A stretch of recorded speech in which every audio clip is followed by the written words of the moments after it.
Okay, can we all be honest for a second? I think morning routines are starting to sound like ancient magical rituals at this point.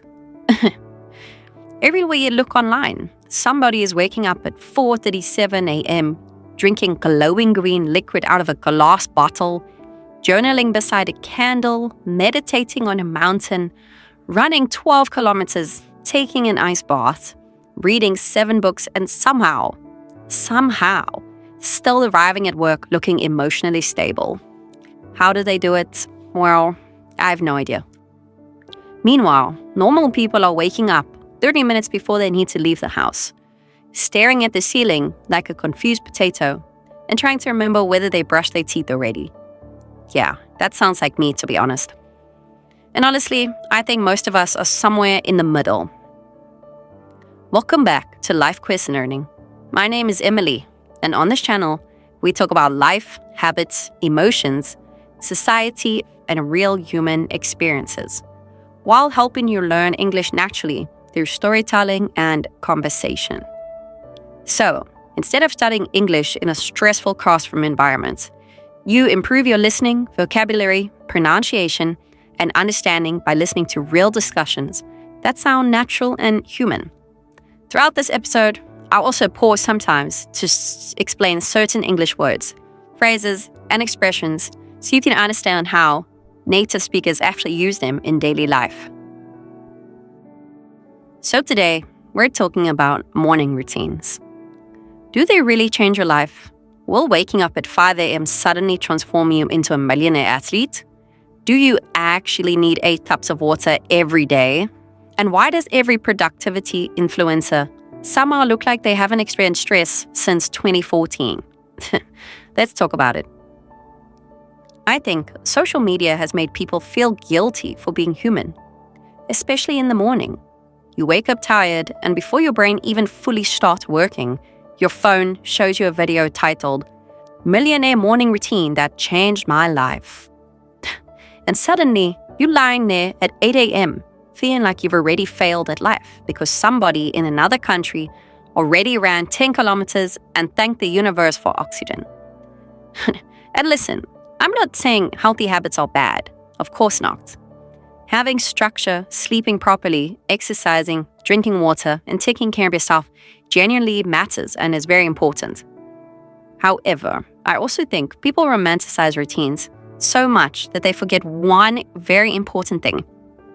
A routine is supposed to help your life, not control your life. I think the real problem is that people confuse routines with identity. They stop believing, if I miss one workout, my life is ruined. If I wake up late once, I'm failing. If I'm not productive every second, I'm lazy. And that mindset becomes pretty dangerous because human beings are not machines. Some mornings you feel motivated. Some mornings you feel anxious. Some mornings you wake up and immediately want to go back to sleep because life feels like too much. And honestly, that's normal. I think people need to hear that more often. Social media only shows the aesthetic versions of routines. Nobody films themselves standing in the kitchen at 6 a.m. staring into space, questioning every life decision they've ever made. But that happens too. I also think routines become more powerful when they are realistic. A realistic routine might simply be waking up a little earlier, drinking water, stretching for 5 minutes, eating breakfast, and avoiding your phone for a while. That already helps. It doesn't need to look like a documentary about spiritual enlightenment. And realistic is another useful English adjective. Realistic means practical or possible in your life. Example, your goals should be realistic. Or, that morning routine is not realistic for most people. Native speakers use this word constantly when talking about plans, expectations, or goals. The truth is, small habits repeated consistently usually matter more than dramatic habits done for 3 days. Some people wake up at 5 a.m. for exactly 1 week and suddenly start posting motivational quotes online like ancient philosophers. Then by Friday, they disappear completely. Because motivation comes and goes. Discipline matters more long term. And then there are two important English words, motivation and discipline. Motivation is the feeling that makes you want to do something. Example, I have no motivation today. Discipline means continuing even when you do not feel motivated. Example, learning English takes discipline.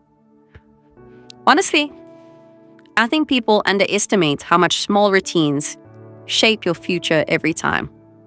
Not because routines magically change your destiny overnight, but because daily habits slowly shape who you become. In every day, you learn a little, rest a little, improve a little, think healthier thoughts, take care of yourself.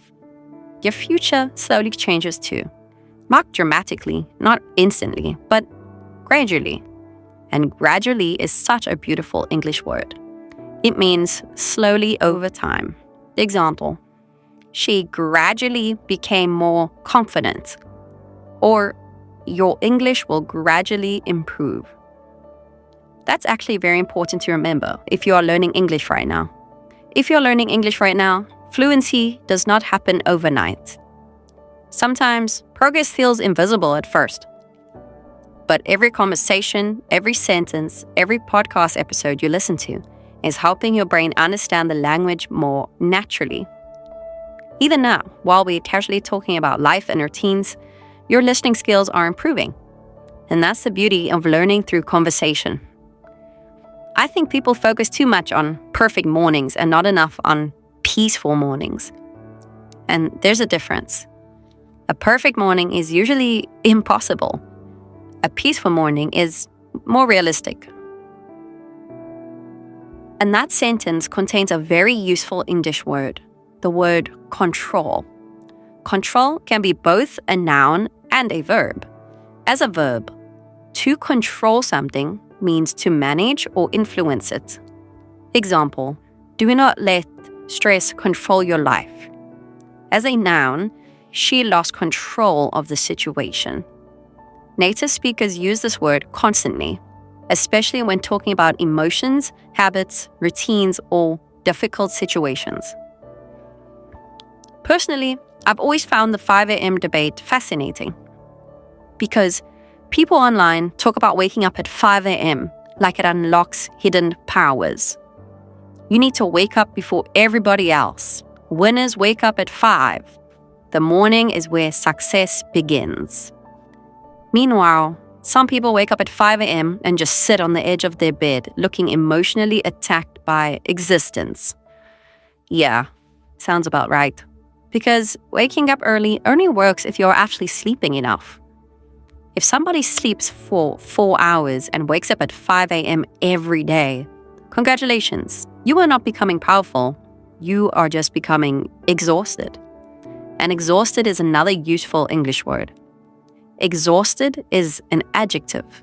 It means extremely tired. For example, after working all day, I felt exhausted. Another example, she was emotionally exhausted. Notice how native speakers often combine emotions with physical feelings. We say things like mentally exhausted, emotionally drained, physically tired. English speakers love describing stress in dramatic ways. Honestly, modern life itself feels exhausting sometimes. Everybody's trying to optimize every second of their existence. People can't even drink coffee normally anymore. Now it's morning matcha ritual for productivity and inner alignment. Brother, it's just bean water. Relax. And then there's the water conversation. Apparently, if you're not drinking 8 cups of water a day, society acts like your organs are about to file a complaint against you. Isn't that crazy? Now, obviously water is important. Please drink water. Please.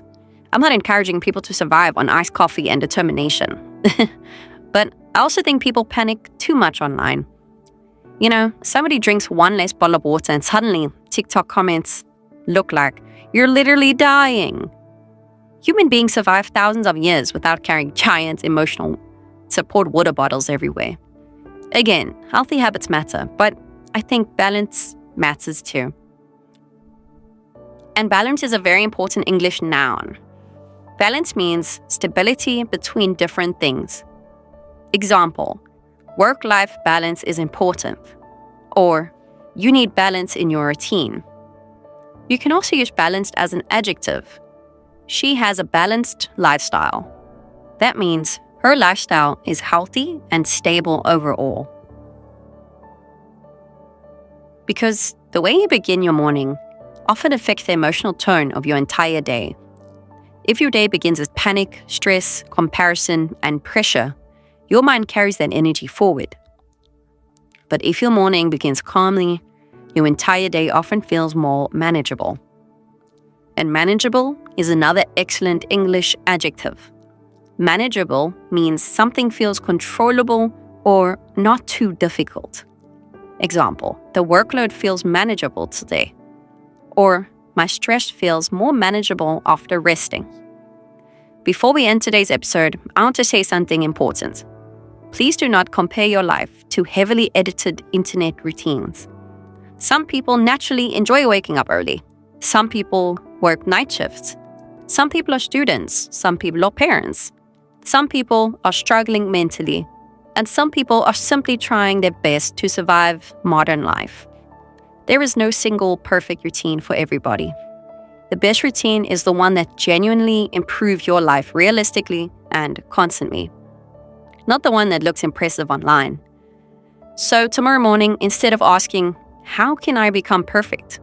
Maybe ask yourself, how can I make today slightly better than yesterday? That question feels more human to me. Thank you for spending this time with me today on Life Quiz Learning. I hope you enjoyed this conversation, learned some new English naturally, and maybe even felt a little less pressured by modern productivity culture. If you enjoyed this episode, make sure to subscribe to the channel, leave a comment about your own morning routine, and continue practicing your English with us through real conversations and storytelling. Remember, small habits matter, progress takes time, and your future is shaped quietly by what you do consistently. Take care of yourself, drink some water, but maybe not 17 gallons. And I'll see you in the next episode of Life Quest Learning. See ya!